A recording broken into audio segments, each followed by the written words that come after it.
الحمد لله نحمده ونستعينه ونستغفره ونؤمن به ونتوكل عليه ونعوذ بالله من شرور أنفسنا ومن سيئات أعمالنا. من يهده الله فلا مضل له ومن يضلله فلا هادي له، ونشهد أن لا إله إلا الله وحده لا شريك له، ونشهد أن سيدنا ومولانا محمدا عبده ورسوله. أما بعد، فأعوذ بالله من الشيطان الرجيم. بسم الله الرحمن الرحيم. قل إن كان آباؤكم وأبناؤكم وأزواجكم وعشيرتكم وأموال اقترفتموها وتجارة تخشون كسادها ومساكن ترضونها أحب إليكم من الله ورسوله وجهاد في سبيله فتربصوا حتى يأتي الله بأمره. وقال النبي صلى الله عليه وسلم: لا يؤمن أحدكم حتى يكون هواه تبعا لما جئت به، أو كما قال عليه السلام. صدق الله العظيم وصدق رسوله النبي الكريم، ونحن على ذلك من الشاهدين والشاكرين، والحمد لله رب العالمين. درس شريف لهم.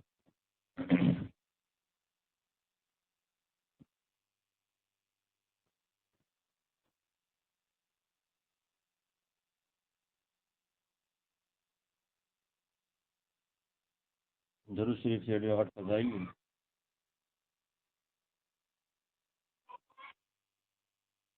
مکاشفة القلوب کې امام غزالی رحمت الله علیه لیکلی، چې درود شریف وایي الله رب العزت د هغه د خولې نه یو سپینه وریځ پیدا کړي. هغې وریځ ته الله تعالی بیا حکم فرمایي، عرش ته لاندې چې کوم سمندر دی د هغې نه حوض دی، هغې نه ته سیرابه شه، د هغې نه هغه سیرابه شي او بیا ورته وایي ته وورېږه، نو هغه وورېږي. د هغې کم ساس کې هغه په ځمکه لګي، هغې نه سره زر جوړېږي، په غره منې ولګي سپین زر ترې جوړېږي، او په یو کافر منې ولګي هغه یو ساس کې الله رب العزت هغه ته هدایت فرمایي. دغه شانتې بل حدیث کې دا خبره ده چې الله رب العزت یو فرشته پیدا کړله، د هغې فرشتې تختې تحت الثرى سرې اسمانونو بره لګېدلې، او د هغې په جسم باندې دومره بڼې دي څومره چې انسانان دي. نو کله چې څوک درود شریف وایي الله رب العزت هغې ته حکم کوي چې عرش د لاندې کوم سمندر دی هغې کې غوپه وخوره، هغه په هغې کې غوپه وخوري او بیا چې کوم دی هغه خپل وزرې وڅنډوي. نو هر وزر نه یو ساس کې او هر ساس کې نه الله رب العزت یو فرشته او هر فرشته بیا دغه درود شریف ویونکي لپاره بخښنه غواړي. درود شریف چې کوم دی په کثرت سره نبي کریم صلی الله علیه وسلم باندې ویل، الله رب العزت موږ تاسو نبی کریم صلی الله علیه وسلم په امت کې پیدا کړي یو.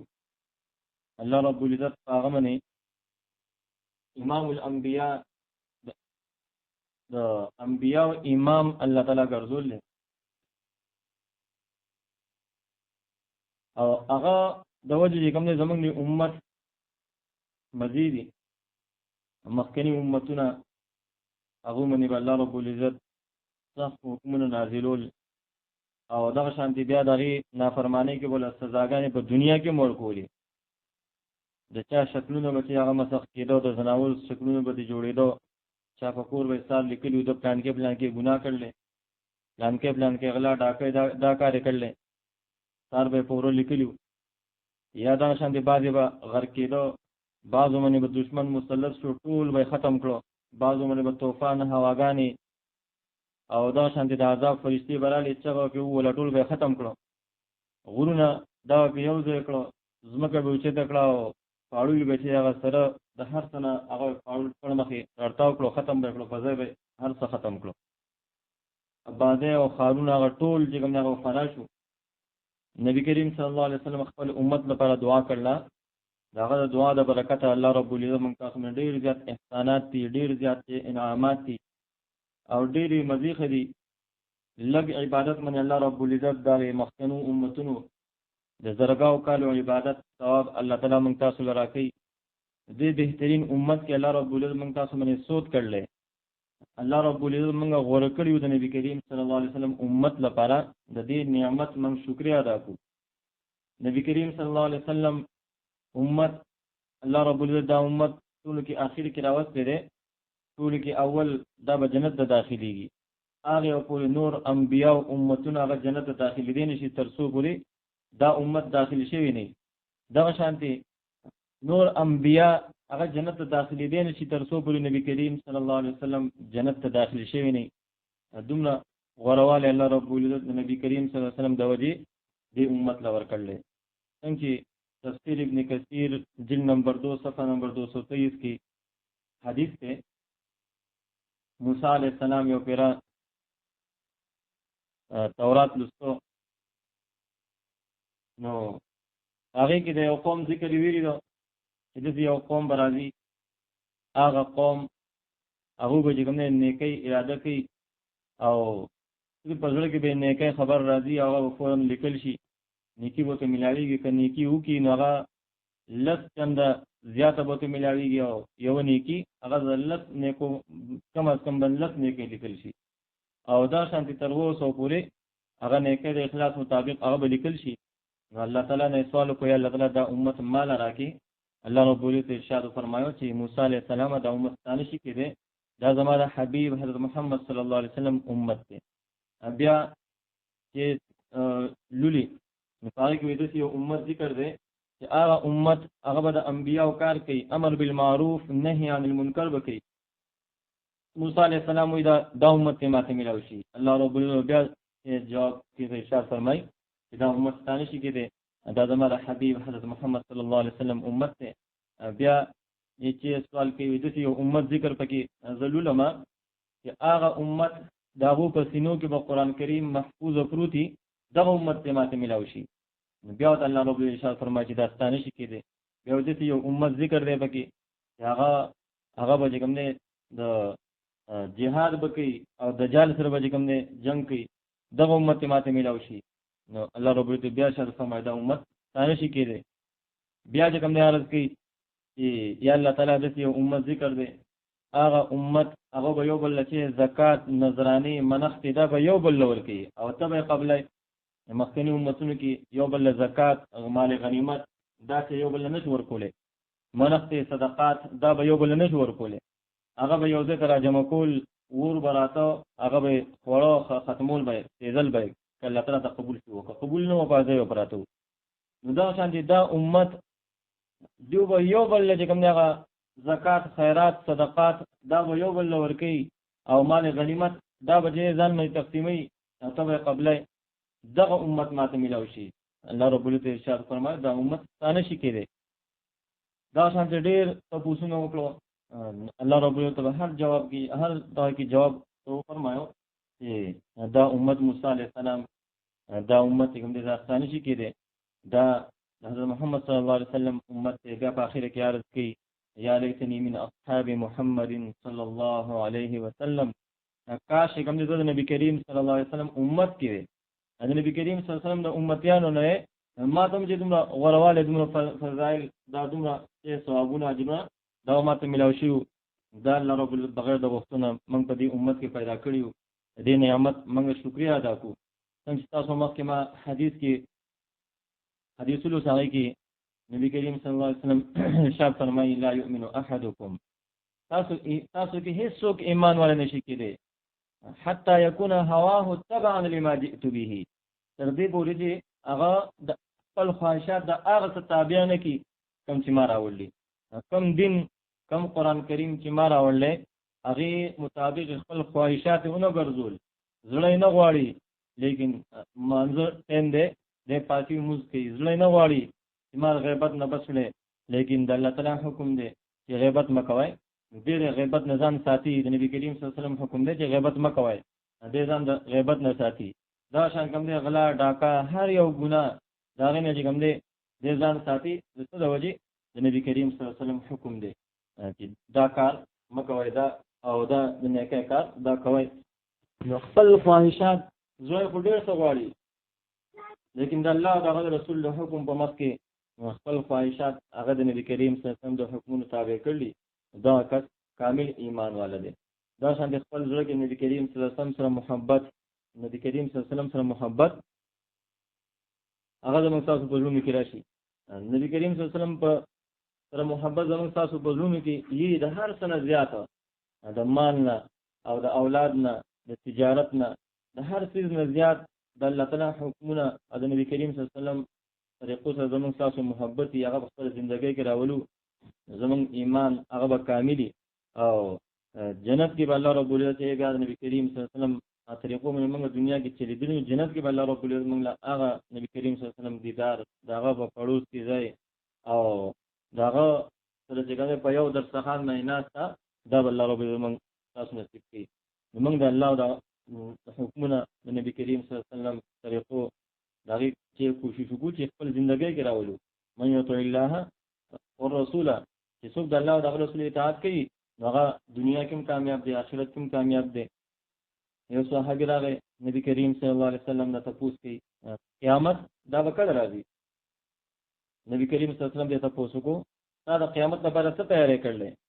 هغه ما سره خو نه دومره منځونه شته نه چې دومره عبادت مې کړلې، خو یو کار راکې دی چې تاسو سره محبت دی، تاسو سره محبت دی. نبی کریم صلی الله علیه وسلم ته فرمایل المرء مع من احب، انسان به هغه چا سره چې محبت کوي، چې تا زما سره محبت دی نو دنیا او آخرت کې به ته زما سره. نبی کریم صلی الله علیه وسلم سره محبت هغه چې کوم د دین علامت دی، د کامل ایمان هغه علامت دی. دا شان دي صحابه هغه نبی کریم صلی الله علیه وسلم باندې وای خپل مال جان هر څه قربانو، هر کار کې به کوم دي صحابه د یو بل نه زیات کوشش کوو چې موږ د نور نه چې مخکې شو، نور نه زیات مال، نور زیات چې کوم نبی کریم صلی الله علیه وسلم په مجلس کې ناستا دا وکړو. ابو بکر صدیق رضی الله تعالی عنہ خپل ټول مال جان هر څه چې کوم دی نبی کریم صلی الله علیه وسلم باندې قربان کړو، او نور صحابه به دا کوشش کوو چې موږ به یو ځای کې کوم نبی کریم صلی الله علیه وسلم زیات چې کوم دی مخکې شو، زیات مال خرج کو، لیکن ابو بکر صدیق رضی الله تعالی عنہ به هیڅوک نشو مخکې کېدی. یو پیر عمر رضی الله تعالی عنہ دا وی چې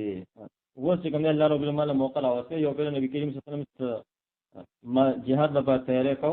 نو صحابه ته وی چې تاسو څومره وستیږي خپل مال چې کوم دا پیش کړئ. هغه وخت کې ابو بکر صدیق رضی الله عنه سره مال دومره وومنه، او عمر رضی الله عنه سره په هغه وخت کې مال ډیرو، نو عمر رضی الله عنه فضل کې ځان خوشاله دي چې اوس وزد ابو بکر صدیق رضی الله عنه په دې کې مخکې کیږي. نو کله چې عمر رضی الله عنه مال راوړ، نبی کریم صلی الله علیه وسلم دا تاسو نو کو چې تا څومره مال راوړ؟ نبی کریم صلی الله علیه وسلم دا تاسو کو چې کو دې څه پریخي دي؟ هغه ته وی نیم مال چې کوم دا مې حاضر کړل، ډیر زیات مال راوړ، نیم مال مې حاضر کړل، نیم کور پرې خره. دې کې ابو بکر صدیق رضی الله عنه راغی، او ابو بکر صدیق رضی الله عنه لغونه کې سامان راغسته دي او نبی کریم صلی الله علیه وسلم په خدمت کې حاضر کو. عمر رضی الله عنه چې زه خو دې کوم ځای کې ځان خبره کول چې زه خو دنه چې کوم مخ کې شوم. نبی کریم صلی الله علیه وسلم دې تاسو کو چې تا چې کوم نه ابو بکر صدیق رضی الله عنه چې تاسو کور څه پریخو؟ عمر رضی الله عنه په ځل کې چې خو زمانه دیم په دې وخت کې دې زمانه مخ کې. ابو بکر صدیق رضی الله عنه ته وی چې ما په کور کې کوم نه الله او د رسول نوم پرې خو نور مې هیڅ پرې نه، هر څه چې سو په کور کې ټول مې کوم نه راجارو کړو، استاد په خدمت کې حاضر کړو. ابو بکر صدیق رضی الله عنه بیا هم کوم نه راغنه مخ کې شو. ابو بکر صدیق رضی الله عنه په کور کې هیڅ شی نه پرې شه، او عمر رضی الله عنه نیم مال پرې خو. ابو بکر صدیق رضی الله عنه نبی کریم صلی الله علیه وسلم نبی کریم صلی الله علیه وسلم فرمایي چې زما مې ټول کې زیات احسانات هغه د ابو بکر صدیق رضی الله عنه دي. دا شانتي ابو بکر صدیق رضی الله عنه چې کله وفات کېدو، دا وصیت وکړو چې نبی کریم صلی الله علیه وسلم قبر مبارک سره زما قبر وکړای، او دا کار وکړي چې کله زما جنازه تیار شي نو تاسو کوم جنازه به ویسئ او د روزي مبارکي په دروازه کې به کېږي. نو که دنه اجازه وشو نو ما به دې نه خاصه یا په اجازه مې شنو باندې ما بیا دې بل ځای کې څه خاصه. نو کله چې نبی کریم صلی الله علیه وسلم هغه روزي مبارک کې سره په دروازه کې پار کې خو نبی کریم صلی الله علیه وسلم د روزي مبارک نه هغه ته आवाज راغی یوسل الحبیب الی الحبیب، دا څنګه کوم نور کلمات دا یو فرمایل، او هغه دروازه یو هغه د خپل ځای کولا وشو دې بیا دې د نبی کریم صلی الله علیه وسلم روزي مبارک سره نږدې چې کوم دی هغه د خف کو. دا شان کوم محبت نبی کریم صلی الله علیه وسلم سره او د نبی علیہ السلام سره نبی علیہ السلام یو بل سره محبت نو دا شان محبت زموږ تاسو په ژوند کې راشي.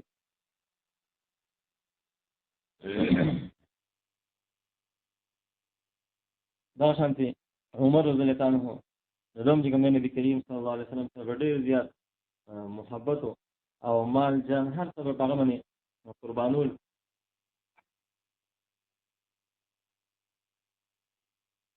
هغه محبت چې زموږ تاسو نبی کریم صلی الله علیه وسلم سره پیدا شي.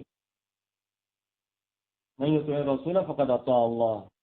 ومن تولى، یعنی څوک چې نبی کریم صلی الله علیه وسلم اطاعت کوي د دې څخه لکه چې د الله تعالی اطاعت کوي، د الله تعالی خبره مني. او څوک چې نبی کریم صلی الله علیه وسلم د طریقونو مخ اړي، د نبی کریم صلی الله علیه وسلم حکمونو مخ اړي، د الله تعالی حکمونو نه مني، د الله تعالی حکمونو چې هغه نه انکار کوي. دا څنګه موږ نبی کریم صلی الله علیه وسلم طریقه دغه طریقې چې موږ تلاش کوو، هر یو کار هغه د نبی کریم صلی الله علیه وسلم کوم کار کړی، کوم طریقه کړی، هغه طریقې باندې موږ کوو. نبی کریم صلی الله علیه وسلم الله رب العزت ډېر غټي معجزې دا ورکړي. موسی علیه السلام هغه چې کوم دی دا عمر رضی الله عنه فرمایي چې نبی کریم صلی الله علیه وسلم الله رب العزت ټول انبیاء هغه معجزات هغه ورکړي. یا ټول اول خبر خدا ده چې الله رب العزت د نبی کریم صلی الله علیه وسلم اطاعت د خپل اطاعت ګرځول په قرآن کریم کې بار فرمایلی. او دا شانتي موسی علیه السلام داغه امسا کې الله رب العزت طاقت یې شو، هغه ګټل راپرې خو هغه نه دولت کینی هغه روان شي. نو الله رب العزت د نبی کریم صلی الله علیه وسلم د ګوتو مبارکونه چې کینی دا روان کړي او ټول صحابه او سره د قافلې ټول وبو هغه داو وشوي او د هر څه کې وبو اغلوخي هغه ډکړو. او نبی کریم صلی الله علیه وسلم د ګوتو مبارکونه الله رب العزت یې روان کړي. دا شانتي سليمان علیه السلام دغه الله رب العزت هواګانې تابع کړې. هواګانې هغه مازیګر ټایم کې به کوم ډېر په میلیونو سفر هغه وکاو، یو ځنه بل دې بتاو الله رب العزت نبی کریم صلی الله علیه وسلم لا تاسو یو براق پر کړو، هغه ولک ساعت کې وم اسمان ته عرش ورسېد او بیا چې کوم واپس راغی او یو شپه کې دا دومره وګت سفر هغه وشو. الله رب العزت نبی کریم صلی الله علیه وسلم دومره تیز براق دا لور کړو. دا شانتي عیسی علیه السلام هغه الله رب العزت معجزه ورکړو چې د الله تعالی په حکم سره مړی دا به ژوند کول، مړی د الله تعالی په حکم سره به ژوند کول، وحی الموت باذن الله. زه مړی ژوند کوم د الله تعالی په حکم سره، د الله تعالی په حکم سره مړی ژوند کول. او نبی کریم صلی الله علیه وسلم الله تعالی دا معجزه ورکړو چې یو پیرا دی يهوديانو او بيزي په غوښه کې هغه پخښه یو غوښه هغه کې کوم نه زهر ملاو کړی نبی کریم صلی الله علیه وسلم له راوړو او مخې ته کېخو. نو هغه غوښه هغه بيزي هغه شیدل پخښه بيزا هغه نبی کریم صلی الله علیه وسلم ته غاغو کو چې اې الله رسوله ما مخرا زه چې کوم نه په ځواب د غوښه کې زهر ملاو کړی شي دي. نبی کریم صلی الله علیه وسلم هغه يهوديان راو چې دا خپل دا کار کو. نبی کریم صلی الله علیه وسلم دا تاسو کو دا وته وي موږ ځکه کو چې موږ کته رښتینی نبی مطابق الله تعالی بس او که رښتینی نه نو ته به لا شي دنیا نه دیو چې موږ دا کار کو. نو هغه اخشوي بيزا هغه په خپل چې نبی کریم صلی الله علیه وسلم ته خبر وکړه یا په غوښه کې زهر ملاو کړی شي. دا شان د نوح علیه السلام هغه چې کوم خپل قوم نه څنګه شو بار دعوت ورکو، نه نیم سو کال ابو له دعوت ورکو، اخر ابو انه منله ډیر لګو کسانو هغه ایمان راوړ. اخر کې چې کوم هغه ته پته ولګي چې نو دیو په ژوندونه مهونه لګیدل نور هغه چې دی نو ایمان نه راوړي. هغه د الله تعالی نه سوال وکړو رب لا تذر العظیم من الکافرین دیارا، یا الله تعالی په زمکه په مخ باندې یو کورم د کافرانو کړی نه دي، ټول چې کوم ختم کړي. نو ټول مې سیلاب راغی او ټول چې کوم دا ختم شو، ټول دنیا دغه یو څو کسانو مسلمانانو نه علاوه ټول دنیا هغه غرق شو او ختم شو تباه شو. دا نوح علیه السلام خپل دغه امتیانو لپاره دا خیرې کړې. او نبی کریم صلی الله علیه وسلم احد په جنگ کې څومره تکلیفونه نبی کریم صلی الله علیه وسلم ته ملاوي شو. دا شان د کفار ته څومره تکلیفونه او رسول دي او خان هغه لري دې په حالات کې چې نبی کریم صلی الله علیه وسلم باندې اچولي. نبی کریم صلی الله علیه وسلم کپڑے مبارک جسم ته نقصان رسیدل او دومره درون لري او چې هغه ځان اړول نه شو. دومره درون لري هغه دا په نبی کریم صلی الله علیه وسلم باندې یخو او دې په حالات کې دومره تکلیف ته ملاوي شوی دی. دا شانتي د خو دغه کړای هغه نبی کریم صلی الله علیه وسلم په مخ مبارک کې ننوتی دي، غاښونه مبارک هغه شهیدان شوی دي او قسمه قسم تکلیفونه دا ته کفار رسول دي. لیکن بیا هم نبی کریم صلی الله علیه وسلم هغه احد کې پکټ وشتل شوی دی، بیا هم دغه لپاره بد دعا نه کوي اللهم اغفر لي قومي فانهم لا يعلمون. یا الله تعالی زما د امت یو خلکو ته بخنو کی فانهم لا يعلمون، دوی ته پته نشته، دوی نه پوهیږي. یا الله تعالی ته چې عذاب را نه ولې دومره سخت حالات نبی کریم صلی الله علیه وسلم باندې راځي. خپل اولاد سره فکر نشته، د خپل لورانو سره فکر نشته. لورانه هغه څنګه لور هغه یو لور هغه څنګه کله مدینه منوره ته هغه هجرت وکاو کفار هغه به ولګیرو او هغه چې په اوخ باندې ناس توا غشو وشته او دا څنګه اوخ نه راړتاو شو او ګډه کې کوم نه معصوم هغه ځای شو او تکلیف کې کوم هغه بیا مکی مکرمه ته واپس شو. یو سورې دی بعد بیا چې مدینه منوره ته رااله هغه زخم چې کوم هغه دومره زیاتو چې دا هغه زخم د وجې هغه چې کوم بیا یو څو ورځې بعد کوم مدینه منوره کې وفات شو. لیکن نبی کریم صلی الله علیه وسلم چې کله خبر کې خفوله هغه لپاره چې کوم نه سترګونه اوس کیږي، لیکن بیا هم چې هغه کافرانو ته دعاګانې نه کوي او دا وی الله تعالی دې چې کوم زما د وجې دا عذاب د تکلیف چې کوم دې ملاو شو دا سزا د کفارو دی ورکړه زما د وجې کوم دې دا زخمی کړه دا چې کوم نقصان دي تور سو. نو هغه وخت نبی کریم صلی الله علیه وسلم خپل امت لپاره دعاګانې کوي یا الله تعالی زما قوم او بخي. یعنی دا ټیم کې نبی کریم صلی الله علیه وسلم بد دعا کړي تاسو هغه فرشتي چې هغه دنیا ته سره راغلي دي عذاب هغه فرشتي هغه چې کوم نبی کریم صلی الله علیه وسلم نه اجازه غواړي چې اې د الله رسوله موږ ته چې کوم نه حکم وکا او موږ دا غرونه په دې خلکو باندې یو ځای کو دی بچي هیڅ پاتې نشي، هر څه به ختم شي. تاسو دومره چې کوم تکلیف دروسه او ستا جسم مبارک ټول د وینو نه چې کوم هغه وینو مبارک نه چې کوم هغه رنگ شوی دی. لیکن هغه وخت هم زموږ تاسو لپاره دعا کوي اللهم اغفر لي قومي فانهم لا يعلمون. یا الله تعالی دومره ته عذاب را نه ولي دیو ته پته نشته چې د سنت چې زما د تکلیف را رسول د وجې دیو مې ته کان را ولای چې شکلونه ما سختي یا چې کوم څه دنیا کې دا څه عذاب را ولي چې هغه د عبرت سامان. لیکن بیا الله تعالی سوال کوي چې الله تعالی په دې باندې عذاب مراولي. هغه بهترین نبی کریم صلی الله علیه وسلم په امت کې موږ تاسو پیدا کړیو. دغه نبی کریم صلی الله علیه وسلم چې موږ تاسو دغه طریقې په خپل ژوندۍ کې راوړو چې دومره زموږ تاسو باندې مینو او دې امت یې هغه سره وکړو چې دا امتیان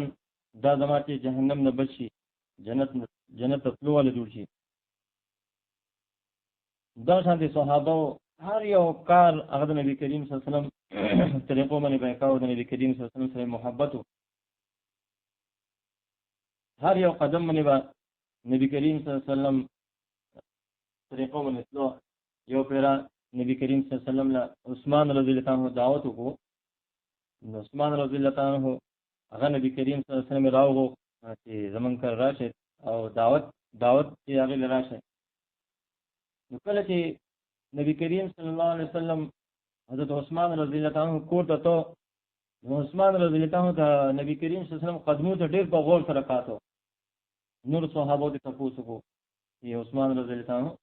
ته نبی کریم صلی الله علیه وسلم قدمو ته ډېر په غور سره ګوري. دا ولې عثمان رضی الله عنه ته وی چې دا څومره زما خوش قسمتي ده چې زما کړه نبی کریم صلی الله علیه وسلم دعوت ناراضي. زه په دې ډېر زیات خوشاله یم چې زما کړه نبی کریم صلی الله علیه وسلم روان دی او دعوت لا او دا زما څومره خوش قسمتي ده او زه نبی کریم صلی الله علیه وسلم قدمونو ته ځکه ګورم چې نبی کریم صلی الله علیه وسلم یو قدم څومره مبارک قدم دی دا یو مبارک قدم چې دی اوچتای دا قدمونو ز شمارم په یو قدم باندې وځه یو غلام آزادوم تاسو ځکه چې نبی کریم صلی الله علیه وسلم هغه د کور په څومره قدمونه غستی دا ما په ځان باندې لازم کړل چې زبا په یو نبی کریم صلی الله علیه وسلم په یو قدم باندې یو غلام دا آزادوم دې وجه کوم چې نبی کریم صلی الله علیه وسلم قدمونو ته په غور سره ګورم دې 100 قدم اخلي څومره قدمه چې دا واغستو هغه قدمونو مطابق وزه غلامان آزادوم دومره خپل مال جان هر څه چې نبی کریم صلی الله علیه وسلم باندې قربانول تاسو چې څومره په سونو قدمونو باندې نبی کریم صلی الله علیه وسلم هغه سینه په 100 غلامان هغه به آزاد کړي یو پیرا نبی کریم صلی الله علیه وسلم په مسجد نبوي کې ناسو د لوګي چې کوم دې ډېر روزونه چې څه خوري نو علي رضی الله عنه ته پاتو لګیدا نبی کریم صلی الله علیه وسلم د څخولین دي فورن چې کوم دې لار یو باغ ته او دا څنګه په باغ کې ټول شپې چې کوم دې هغه مزدوري منی دا کوی نه اوبر راو باسلې په بوکو باندې او چې زه مزدورو کوم او بیا به کوم دې هغه کجوري راته ملاوي شي نبی کریم صلی الله علیه وسلم لا به سم او نبی کریم صلی الله علیه وسلم رسول الله څخولین دي ټول شپې کجوري لګونه کجورو باندې ټول شپه دا کوی نه اوبر راو باسي سار شو چې کله سار شو سار ته نږدې ټیم دې مسجد نبوي ته راغی او ټول شپې رون کړو ستړی شو لوونه کې چې مانځه ته لا ټایم شته لوونه ډډه بوله کوم چې ډډه ولګول جو د شو نبی کریم صلی الله علیه وسلم چې راغی جمعه ته مسجد نبوي ته راغی نو وای کاته علي رضی الله عنه هغه په ځمکه باندې پروت دی هغه ته وی قوم یا ابا تراب اے دا اور پلارا پاتا اے خاور والا پاتا هغه پاتې دا نبی کریم صلی الله علیه وسلم په خدمت کې کجوري هغه پیش کړی دا شانتي بل یو واقعا دا شانتي راځي چې علي رضی الله عنه یو پر ډېر زیات وږي شو یو باغ تلاړ هغه باغ یو مالک وا هغه ته وی چې ته زما د کوینه یو بوقر او باز به تعالی یو کجورو درکوم دا شانتي دې لګیالي وږي ډېر زیات وږي دی او چې بس خوراک لپاره ملاوي شي نو یو ولس بوقي وګو دایراو باسلې نو دا ولس کجوري دم پوری دي نو که څه گزاره بو چې دې بنور څه کومه ګډ ته مثلا غوښنه کې لاړ شي کله ولس کجوري ولس بوقي راو باسلې او دا ولس کجوري دا ملاوي شي د خپل زیات وګړي لیکن بیا هم چې نبی کریم صلی الله علیه وسلم فکر په بدل کې راغی چې زه هوګه ما خو نبی کریم صلی الله علیه وسلم بس حالتي نبی کریم صلی الله علیه وسلم بس خړلې کې نه خړلې نو خپل هم ډیر زیات وګړي لوګي نه چې کوم دغه چې پاسې دي نشي لیکن ډیر به مشکل منه بیا بوقیم راو باسلې هغه حالت کې بیا د سمره وګړي شي خو زیات وګړي شي هغه کجوري بیا چې کوم نه ولس کجوري نبی کریم صلی الله علیه وسلم په خدمت کې حاضرې نبی کریم صلی الله علیه وسلم په زمانه زیات څه وګي هغه د تکلیفي د څه چې خپل ځان مول کما او نبی کریم صلی الله علیه وسلم هغه ته خړلې نه دا مناسب نه ده خپل ځان بیا ځان دی وګي پرې خو او نبی کریم صلی الله علیه وسلم په خدمت کې هغه کجوري هغه پیش کړی دا شانتي صحابه هر څه مال جان هر څه نبی کریم صلی الله علیه وسلم باندې قربانول کامل ایمان والا چې هر شي نه زیات محبت د اولاد نه د مال نه او دا شان کوم نه د صبر نه او د تجارت نه د هر څه نه زیات محبت د مور خپل نه هغه اداوو چې کوم هغه د نبی کریم صلی الله علیه وسلم سره موږ هغه محبت چې په خپل ژوند کې پیدا کو او رښتینی محبت هغه نو پیدا کو هغه طریقې په خپل ژوندۍ کې راولو نبی کریم صلی الله علیه وسلم سره محبت دا دې تشدانا چې موږ چې تاسو کوم دې څوک ناتونو د بلګانو په شان دي څوک کوم دې څوک تاسو درود شریف د کار ویل نور هر یو طریقه هر یو کار د نبی کریم صلی الله علیه وسلم طریقونه خلافي هر یو کار چې کوم هغه نور خلکو شکل صورت نور خلکو طریقې دا خوخي دغه محبت نه دی نبی کریم صلی الله علیه وسلم هر یو طریقه هر یو کار هر یو ادا دغه خپل دغه شان دي طریقه او هغه شان دي ناس تولاړه او هر کم کارونه کې نبی کریم صلی الله علیه وسلم حکم فرمایله چې تاسو جګړه شو ته بس کار کوي دغه ټیم کې نبی کریم صلی الله علیه وسلم ارشادات دغه زموږ محبت دي دغه ارشادات او خپل عمل کې راوړو دغه ټیم کې موږ نبی کریم صلی الله علیه وسلم فرمایلی سل من قطعك واعف عن من ظلمك واحسن الى من اساء اليك. تاسو سو پرې کوي هغه سره چې روغوا او تاسو ظلم کوي هغه چې معاف کوا. واحسن الى من اساء اليك تاسو بد کوي هغه چې کوم هغه سره ښه کوا. دا نه چې تاسو څوک کوي ته سره ښه کوي، تاسو خونه کې ته سره ښه نه کوي چې پلان کې هغه چې کوم دې زما سره دې خنو کړی زما څه کار دی. نه، نبی کریم صلی الله علیه وسلم حکم دغه دی چې تاسو څوک بد کوي ته به هغه سره ښه کوي. اصل کې احسان او ښه سلوک دغه دی. نو هغه طریقې هغه سره موږ تاسو محبت پیدا شي. دغه محبت دا زموږ تاسو د جنت تلو سبب ګرځي. دغه محبت د الله تعالی حکمونه پوره کولو سبب ګرځي. هر یو کار دغه سوچ کول چې پلان کې دا طریقه دا نبی کریم صلی الله علیه وسلم طریقو مطابق ته کنه دا هغه طریقو سره محبت پیدا شي زموږ تاسو په ژوند کې. دغه محبت دا د الله تعالی سره محبت دی. ابراهیم علیه السلام الله رب العزت یو کړه مال دولت ورکو، فرشتو عرض وکړ الله تعالی ته، یا الله تعالی ابراهیم علیه السلام محبت هغه دنیا سره پیدا شوی دی. بیزی ډیر شي بیزی دی، هغه بیزی سره ځان لا د مال سره محبت پیدا شوی دی. الله تعالی ته ارشاد فرمایو چې فرشتو لاړ شي زما په خلیل باندې ازمه وکړي. دا وسوم زما سره محبت دی. فرشتي لاړې او دغه امتحان اخلي. سره چې کوم نه په زړګاو بیزی دي چې بیزی سره دی زړه چې کوم نه فرشته یو فرشته لاړه امتحان لپاره چې د ګورو د بیزو سره محبت ته کنه دا الله تعالی محبت په زړه کې شته. مال دولت سره محبت پیدا شوی دی که چلې. نو الله تعالی نو می واغس فرشتي د الله نو واغس. ابراهیم علیه السلام ډېر زیات خوشاله شو او دغه کس نه نږدې راغی. تاسو چې کوم دی د الله تعالی نوم واغسه تاسو چې په منډه به راغی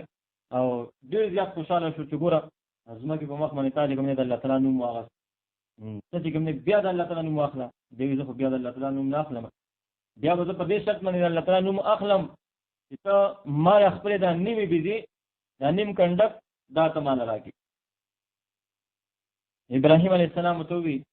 دا نیم کنډک نیم بیزي دا به تعالی درکما ته صرف بیا چې کوم د الله تعالی نوم واخله. هغه خو انسان په شکل کې خو وو فرشتہ هغه بیا چې الله تعالی نوم واخله. کله چې الله تعالی نوم واخله ابراهیم علیه السلام ته وی ته اوس بیا د الله تعالی نوم واخله. نو هغه فرشتو ته وی چې ابراهیم علیه السلام ته وی چې ته ما دا باقي بیزي براکې زه بیا د الله تعالی نوم واخله. وی دا بیزي مو واخله خو د الله تعالی نوم واخله چې ما مې ډېر ځل خوب ولګي دا نوم د الله تعالی نوم ما مې ډېر ځل خوب ولګي چې خپل ناورم بیا د الله تعالی نوم واخله. الله تعالی نوم واخله هغه باقي بیزي هغه له ورکړي.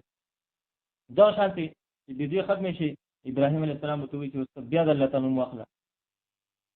نو فرشتو ته وی ابراهیم علیه السلام ته په دغه فرشته زموږ امتحان راغله. هغه فرشتو ته وی چې تاسو مال ته د دوه پیری په نوم غوښتو باندې بيزي راکړو نو ورته دا بیا نو مخلم ته مال سره راکړي. هغه ته وی ابراهیم علیه السلام ته وی زما ته نور څه نشته خو د دې بيزو چې کومه زبچه هغه شپن کې شمه زبچه د بيزي تعالی لپاره ساتم تاسو له مزدور شمه دا بيزي به تعالی ساتم خو ته بیا د الله تعالی مخله. هغه بیا چې کوم خپل کنډک مال چې تو هغه ټول ورکو د الله تعالی په نوم باندې او دا شان دي بیا خپل ظالم نوم ورکو چې زم ستاسو مخو تا بيزي به سرومه ته چې کوم د الله تعالی نوم بیا واخلم. دومره د الله تعالی نوم سره مینه محبت زموږ تاسو دا شان دي الله تعالی سره محبت پیدا شي. نبی کریم صلی الله علیه وسلم طریقو سره محبت پیدا شي. یو بل څه چې موږ بغض حسد دشمنی دا پرې هیڅ چاته پته نشته. کم یو کس ایمان باندې خاتمه کی، کم یو کس ایمان باندې خاتمه نه کیږي، کم یو کس الله تعالی ته خوښته، کم یو الله تعالی بدی شي. دا چا په تندې باندې لیکلي نه چاته معلوم دي دا چې پلان کې کس الله تعالی خوښته، پلان کې کس د الله تعالی بدی شي. ډېر چې کوم نه نیکان ولیان تیر شوی دي، ډېر ټول ژوندۍ په نیکۍ کې تیر کړل، لیکن اخره خاتمه دا کفر په حالات کې شوی دا د الله تعالی په ناراضتیا کې هغه دنیا نه تللی. زموږ تاسو هیڅ پته نه لګي. ډېر چې کافران مشرکان آخري وخت کې الله تعالی کلمه نصیب کړل هغه یو څو منټل ملي شي مرګ راغله هغه لږونه کې وخت بالکل هغه مرګ ته نږدې وخت دغه هغه وخت کې هغه ایمان راوړل نو ته د عبادت ته ملاو شوی، نو ته د موږ او د ته ملاو شوی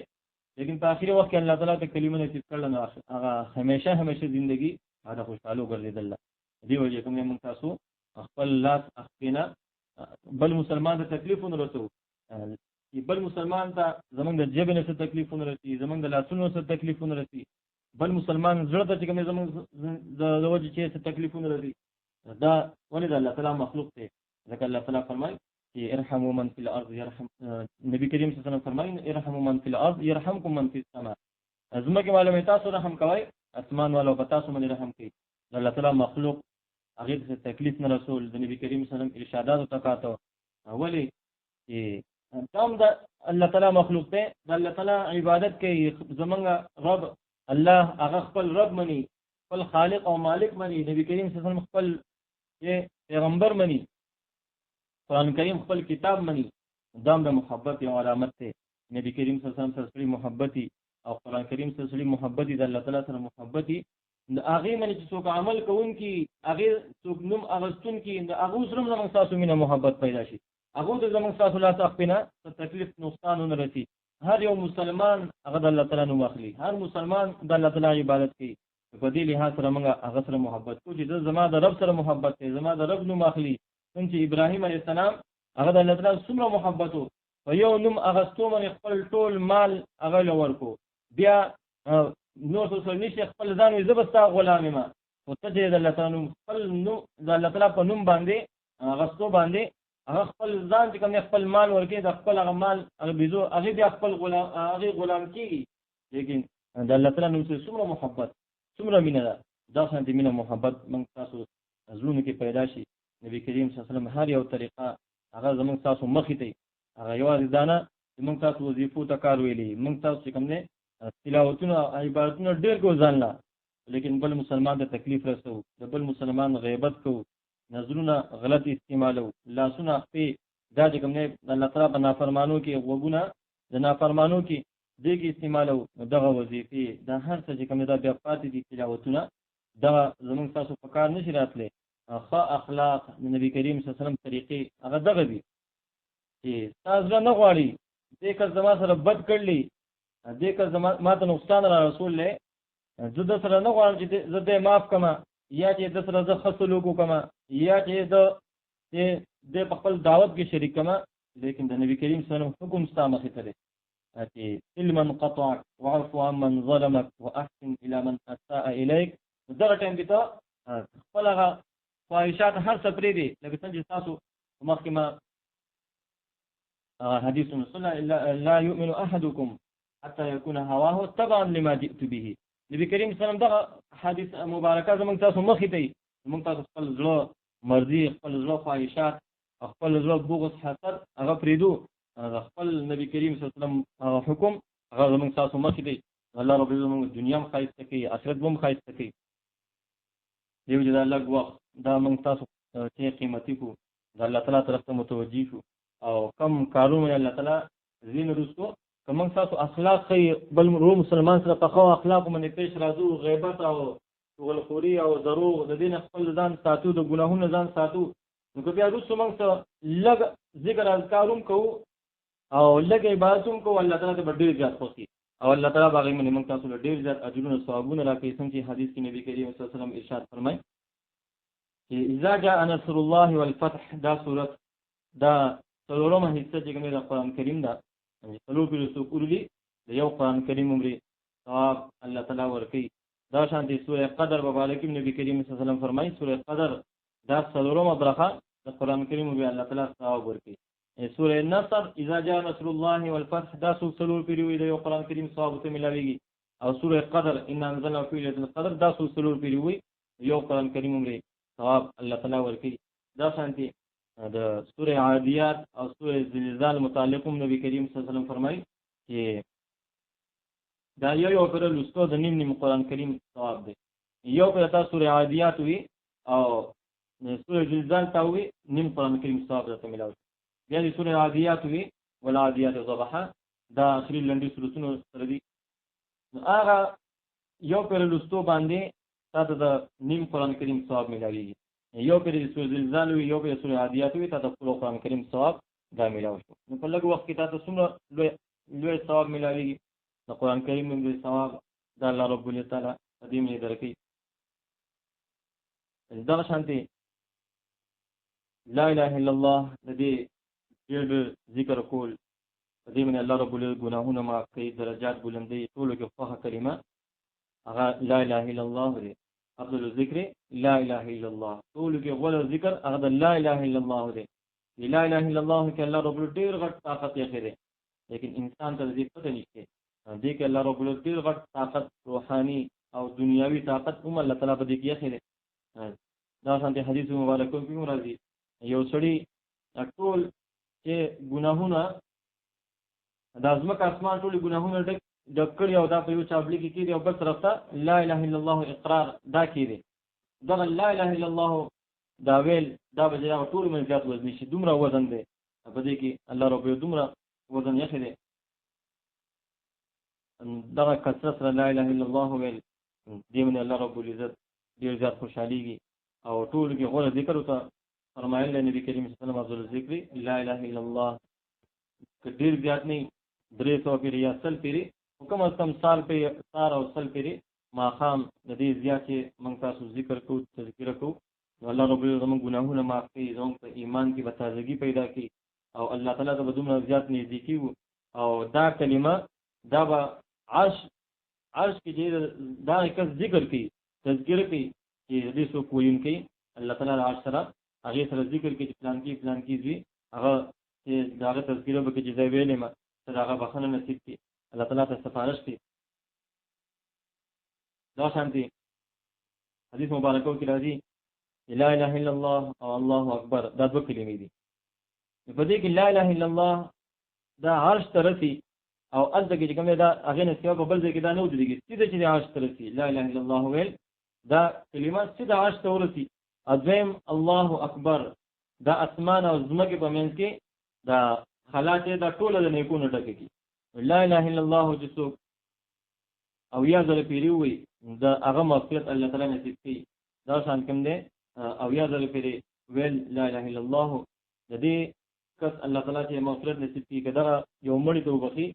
نو چې کوم دی الله رب العزت دا بخنه نصیب کړي. لکه چې شیخ محی الدین ابن عربی رحمت الله علیه واقعا مشهور ده چې هغه یو پیر بدر څخه مینات څخه د ځان چې کوم دا حدیث اوریدل نو دا لا اله الا الله دا ځان او یا در پیری وی یو در څخه مینات ته بده کې یو کس یو الکو هغه مبارک دا مشهور و چې د څه کشف کی نو هغه کس یې ډوړې تناسته او فورن چې په جړا شو خلکو ته تاسو کو ته ولې په جړا شي دوی چې ما خپل مور چې کوم نه هغه په عذاب کې ویل هغه ته عذاب ملایږي ځکه په جړا شو. دې شیخ محی الدین رحمت الله علیه دا فضل کې دا خبر وکړه چې دا کشف پته به مو لګي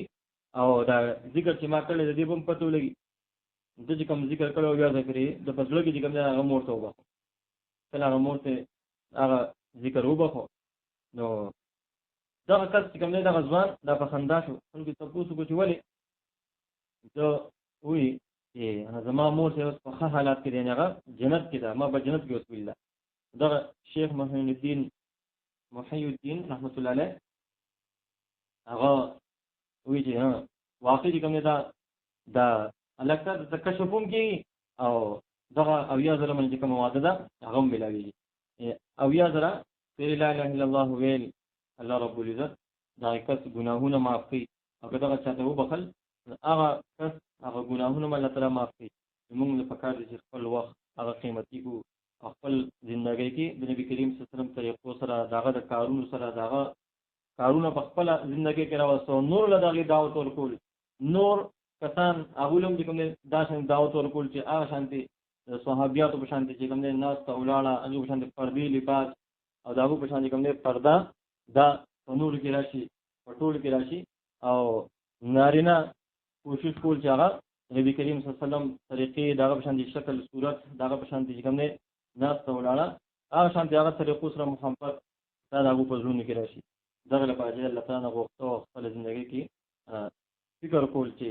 د الله تعالی حکم نبی کریم صلی الله علیه وسلم طریقې دا په من کې بسنګ راځي ټول عالم کې بسنګ راځي. دغه لپاره مهنت کول الله رب دې موږ تاسو یې عمل کړو توفیق راکړي. سبحان الله بحمده سبحانك اللهم وبحمدك نشهد أن لا إله إلا أنت نستغفرك ونتوب إليك سبحان ربك رب العزة عما يصفون وسلام على المرسلين والحمد لله رب العالمين برحمتك يا أرحم الراحمين.